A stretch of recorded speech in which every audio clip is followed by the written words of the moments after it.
person, and every single black person died. The destruction of the Indians of the Americas was far and away the most massive act of genocide in the history of the world.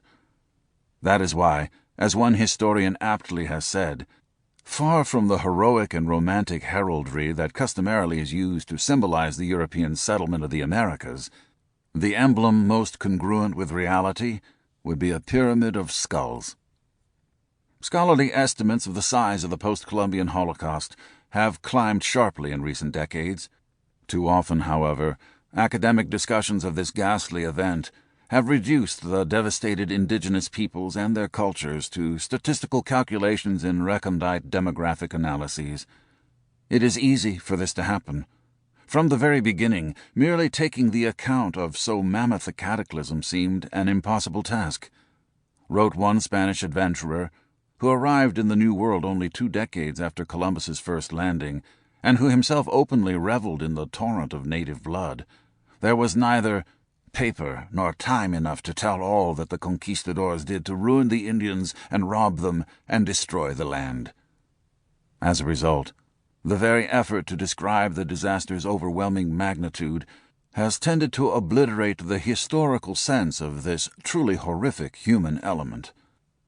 In an apparent effort to counteract this tendency, one writer, Tsvetan Todorov, begins his study of the events of 1492 and immediately thereafter with an epigraph from Diego de Landa's Relación de las Cosas de Yucatán.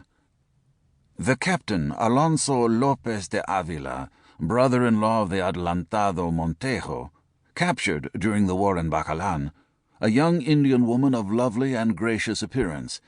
She had promised her husband, fearful lest they should kill him in the war, not to have relations with any other man but him, and so no persuasion was sufficient to prevent her from taking her own life to avoid being defiled by another man, and because of this they had her thrown to the dogs."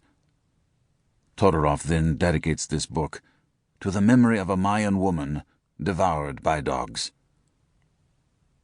It is important to try to hold in mind an image of that woman, and her brothers and sisters, and the innumerable others who suffered similar fates, as one reads Todorov's book, or any other work on this subject, just as it is essential as one reads about the Jewish Holocaust or the horrors of the African slave trade, to keep in mind the treasure of a single life in order to avoid becoming emotionally anesthetized by the sheer force of such overwhelming human evil and destruction.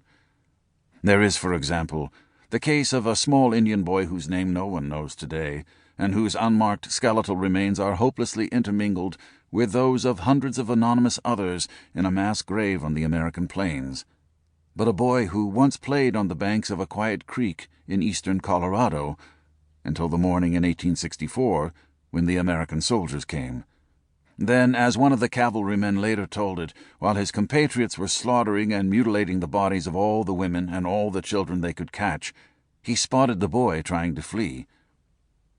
"There was one little child, probably 3 years old, just big enough to walk through the sand. The Indians had gone ahead, and this little child was behind, following after them. The little fellow was perfectly naked, traveling on the sand. I saw one man get off his horse at a distance of about 75 yards and draw up his rifle and fire. He missed the child.